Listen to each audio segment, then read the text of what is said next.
You had a question. And do you remember what the question was?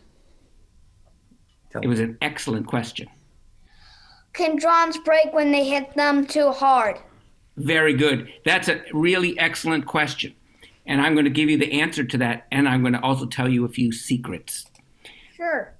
Well, drums don't break very often, but occasionally they can break. And sometimes it's from hitting very hard, but most of the time a drum would break if there was a terrible accident, like something fell on top of the drum, or somebody played the drum instead of with drumsticks, if they played it with some sharp scissors or something like that, that could cause the drum to break. The part of the drum that could break is called the drum head.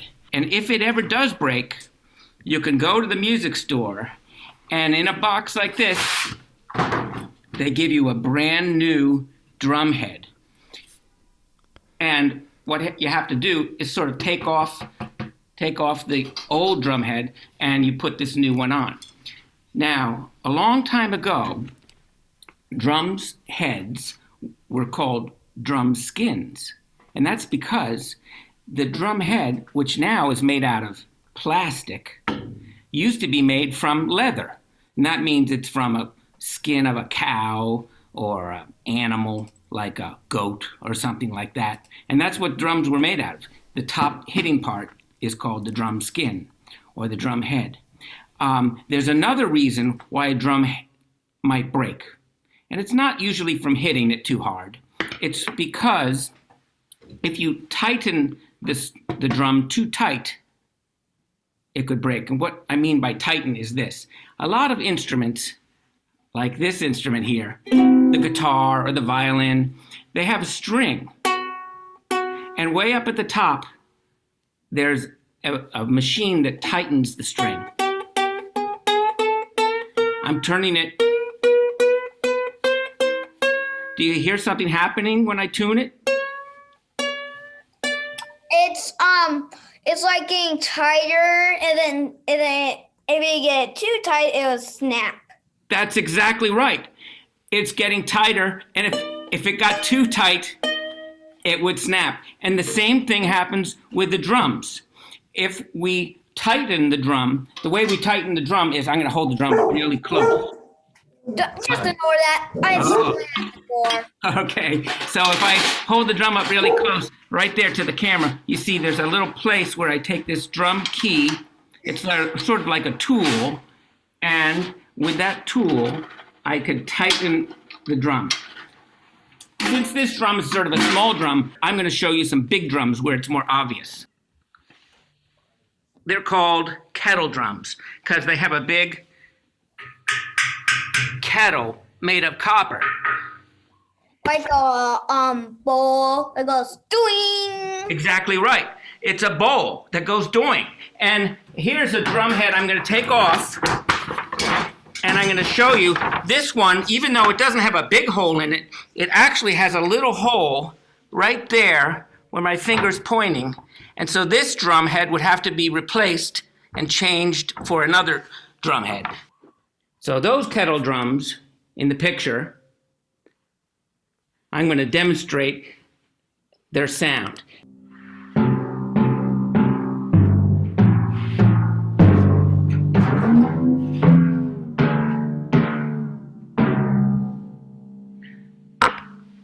I'm going to play the same thing again with these soft sticks.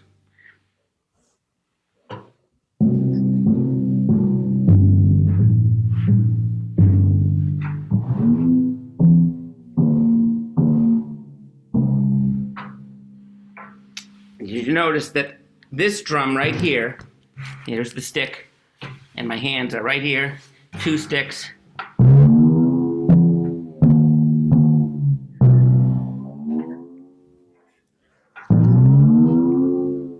Did you hear that funny sound and how the drum changes notes? And my hands didn't do it. Is it some kind of magic trick? How do I do it? Way down below. There's the timpani, down on the floor. Way down below, I'm bringing you down to the secret part. There it is.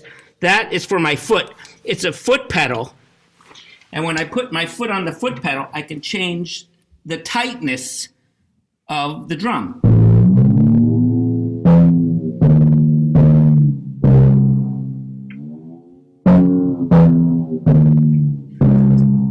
And if I move it very fast, it becomes a glissando.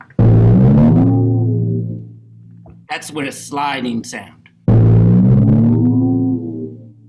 Anyway, that's a secret of the timpani drum, that down on the floor, there's a foot pedal which makes it tight. And remember, your first question was, well, how could the drum break? It could break because somebody attacked the drum with scissors or the wrong kind of stick. That would be bad. But also, if you tightened it too tight. And so that's why we have to be very careful that we don't tighten the drums too tight. While you're here, I'm going to show you just one other thing about music. There's a rule in music that the bigger something is, the lower its pitch. The smaller something is, the higher its pitch. Here's another instrument called the vibraphone. It has bars made of metal, and there's big bars down here, and there's smaller bars up here. What do you think? Is this side with the big bars the low pitch or the high pitch? The big bars, are they low? Pitch. Low pitch. Low. Right. So here's the sound of the vibraphone.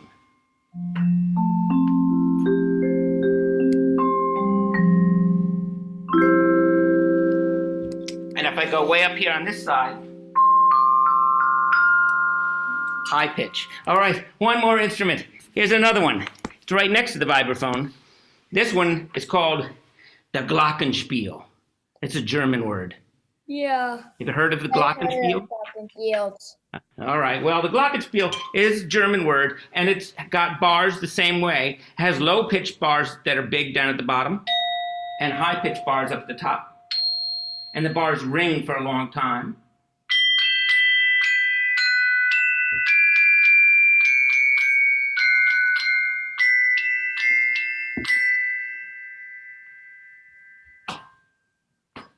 And to stop it, sometimes I put my hand on the bars. My percussionists play all kinds of instruments that can be played by shaking. Shakers like that. Here's a shaker that I found in my backyard and fell off of a tree. It's a seed pod. It had seeds in it from a tree.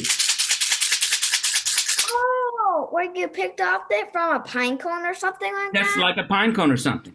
And another thing the percussionists do who play drums and percussion in the orchestra is we play scraping sounds. Because percussion can be played by shaking it, scraping it, and what's the other way of playing percussion? Hitting. Hitting it, exactly right, hitting it, or striking it. So, and here's an instrument that you might have seen before. The tambourine can be played by all three ways. You can shake it. You can scrape it with your finger.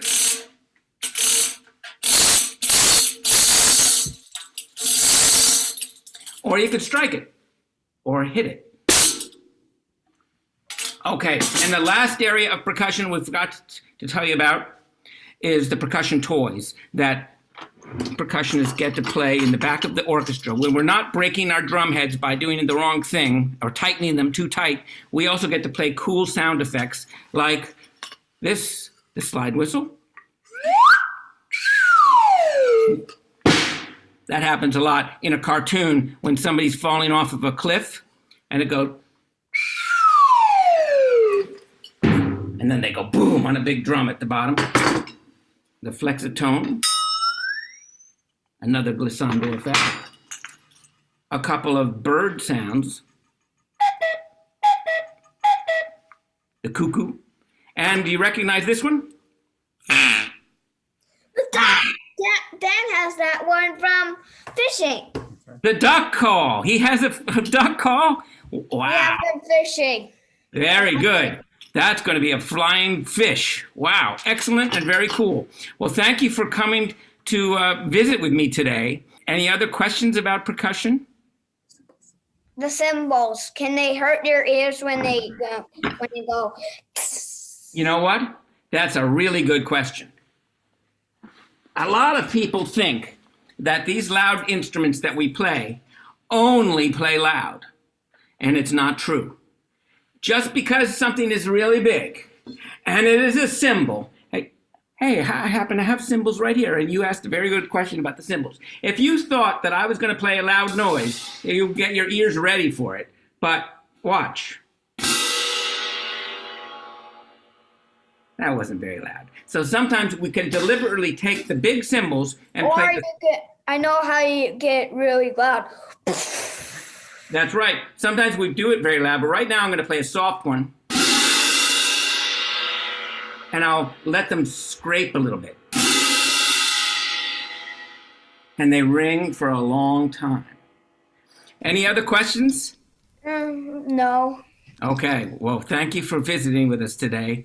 And if you ever have a question about drums or percussion instruments, send us a note.